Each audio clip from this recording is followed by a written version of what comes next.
Stay right here for our final news roundup and information overload. All right, news roundup and information overload hour. Let me give you our toll-free number. It's 800-941-SEAN if you want to be a part of the program. Now 18 Democratic senators, looks like 19. I think Dickie Durbin joined in. The question is, what's Schumer going to do? That's going to be interesting to watch.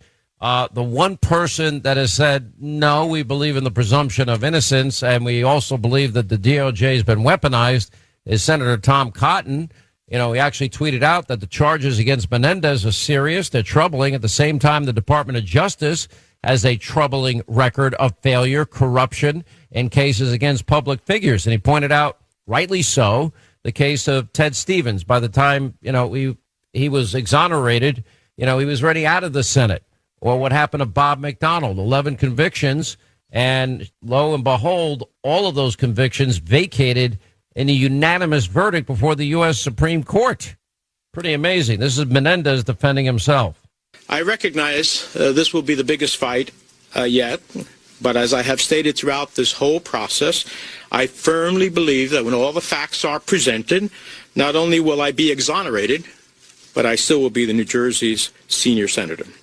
Well, time will tell. The first Democratic senator to jump on board the bandwagon and get rid of Menendez was that ever so brilliant new senator from the state of Pennsylvania, the Commonwealth of Pennsylvania, John Fetterman. Listen. Honestly, I was actually surprised that I was the first one. I mean, it's so black and white. I mean, it's so clear. The last times there's ever been a man with so much cash in their home in New Jersey was Tony Soprano. I mean, it's not a close call. And if you were looking for the most incriminating kinds of evidence, nobody could even come up with gold bars in a mattress. And again, he's entitled to have his day in court, but he is not entitled to remain in the Senate, and he needs to go. All right. Now we're up to 19 Democratic senators.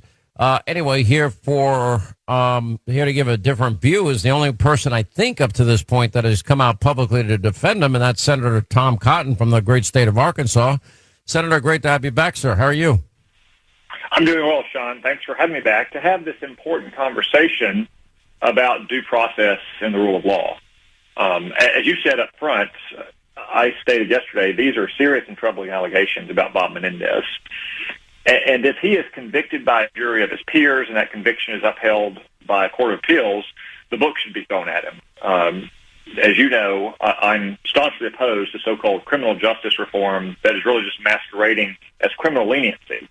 So if Bob Menendez is convicted of these charges, then he should have the book thrown at him. But at the same time, the Department of Justice does, in fact, have a very troubling and even corrupt record in cases against public figures. We see it right now with Donald Trump, where you have a zealot from this very division, Jack Smith, trying to gag the leading candidate of the opposition party in America in a presidential cycle. But look at the case of Ted Stevens you mentioned. It wasn't just that it was overturned, or there was, kind of negligent misconduct. They simply made things up out of whole cloth, Sean. They said Ted Stevens didn't pay for modifications and renovations to his home. They said that it was $250,000 worth of renovations, when in fact it was $80,000. And the Department of Justice knew those things at the time that they charged Ted Stevens and went to trial. With Bob McDonald, as you said, they got a conviction, and then the Supreme Court overturned that conviction unanimously. Every justice sitting on that case overturned it. So I don't think the Department of Justice in these public corruption cases deserves the benefit of the doubt. The allegations, again, are no doubt troubling. But given their track record of failure and corruption, I think that Bob Menendez, and frankly any politician charged by this Department of Justice, has the same right as every other citizen to present their case to the jury of their peers, to have the evidence tested, and to be judged by jurors and their voters, not by a bunch of Democratic politicians, Sean, who view it as inconvenient to their hold on power. Because look at it like this. You got New Jersey legislative elections coming up in 6 weeks. Most of the senators who first came out against Bob Menendez yesterday are up for re-election in 2024. And what's the main difference, Sean? The main difference between 2015, when they circled the wagons for Bob Menendez, and 2023, when they're throwing him overboard, In 2015, Chris Christie was the governor, and he would have appointed a Republican replacement. Now they have a Democratic governor to appoint a Democrat. So this is simply a matter of Democratic politicians who view one of their own as politically inconvenient to them. You know, you would have thought, number one, that he would have learned his lesson and not put himself in these positions. Look, the case is very damning. $480,000 found around his house, you know, in his coat jacket. Gold bars, and him Googling how much is a kilo of gold worth, 70 grand in cash in his wife's safe deposit box. I mean, you're talking about a lot of money here. I think the most damning part of at least what they're charging him with is, and the evidence that they're saying that they have, is if they have fingerprints and DNA of his co-defendants on the envelope stuffed with, all of this money stashed in his clothing at home, that's going to be, I think, pretty difficult to overcome in terms of where he got the money. But you're right. We have a justice system. I firmly believe in the presumption of innocence and due process. However, on the surface, it looks really bad. I mean, the gold bars have serial numbers linked to the co-conspirator. I mean, that's a problem. Sean, these allegations are all a big problem, very troubling. But they are still, in fact, allegations. And I think we need to be mindful that the allegations against Ted Stevens was deeply troubling as well, that a sitting United States senator received $250,000 worth of home renovations without reimbursement. In fact, that was a bald-faced lie. It was $80,000, not $250,000. And he did, in fact, reimburse his contractor. And more importantly, the government knew that at the time. So Senator Menendez has said in his public statements that the facts are not as they are alleged. He has a right to test that evidence. If it does, in fact, turn out that he was taking official acts as a United States senator in return for envelopes of cash and gold bars and payments on a Mercedes, then there's no question he should have the book thrown at him. But until that evidence is tested by jurors or Senator Menendez pleads guilty, then I don't think we should jump on the bandwagon that Democratic senators are on, which is simply trying to save their own political hide, trying to save their majority in the New Jersey legislature, trying to win re-election for themselves next November, confident that a Democratic governor would appoint a Democratic replacement, unlike the situation in 2015 when you had a Republican governor in New Jersey. You mentioned President Trump, and I'll just be straight up, completely transparent and obvious with you. I'm very concerned. I don't think he can get a fair trial in a venue like New York City. I don't think he can get a fair trial in Washington, D.C. In New York City, about 12% of that population voted for Trump. Not exactly Trump territory. It was less than that in D.C., about 5.5% of the voting electorate there. If you go down to Fulton County, Georgia, a little higher, I think about 24%. I'm not sure he's going to get a fair trial in Fulton County, Georgia. I lived in Georgia. I know Georgia well. And so here's the problem that I have is, they had all of these years to bring these charges because they all go back and date back many years ago. But yet they bring the charges knowing that the trials are going to be taking place during an election year, and where I think the president would have a better shot at getting some type of integrity in the legal system, it's going to be on the appeals level. Except, the trials will take place during the presidential election year, and the appeals process will take place later. Yeah, Sean, I share those same very concerns. Again, let's look at the Ted Stevens case. Where was he tried? He was not tried in Alaska, where he's from. He was tried in Washington, D.C., a jurisdiction, as you point out, routinely votes more than 90% Democratic. I think President Trump faces the same dilemma with Jack Smith's charges in Washington, D.C. Now, the New York charges, I think, are so far-fetched and so preposterous that it's hard to imagine any jury whatsoever convicting him. But it only takes one in the assault that the Democratic Party and their bureaucratic wing and the Department of Justice and state's attorney's offices to try to interfere with this election next year. And I think your point's very well taken that all of these cases could have been brought a long time ago. They didn't need 2.5 years worth of investigation. It's very curious that these charges were only brought in 2023 as Donald Trump had declared for president and he was consistently tied with or slightly ahead of Joe Biden in the polls.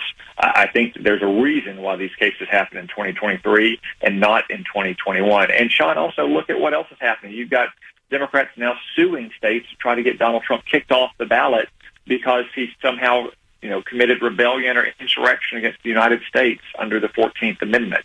Now, as I said earlier, Jack Smith is trying to gag Donald Trump to prevent him from saying exactly what you and I have said about Jack Smith, about the liberal Obama judge that's presiding the case and has it in for him, or about the electorate and therefore the jury pool in Washington, D.C. This is something you would expect to see in Brazil or Pakistan, not the United States of America.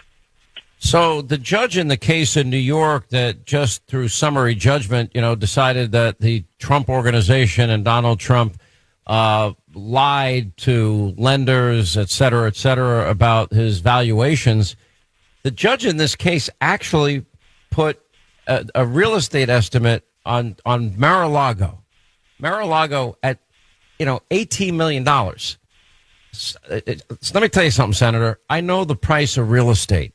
I've been doing real estate for years, and I guarantee you that property is a minimum of $500 million, minimum. And the judge is saying it's $18 million. Now, and here's one other point on this, and there's actually a provision, according to my sources, in every one of these applications that says don't go by our estimates.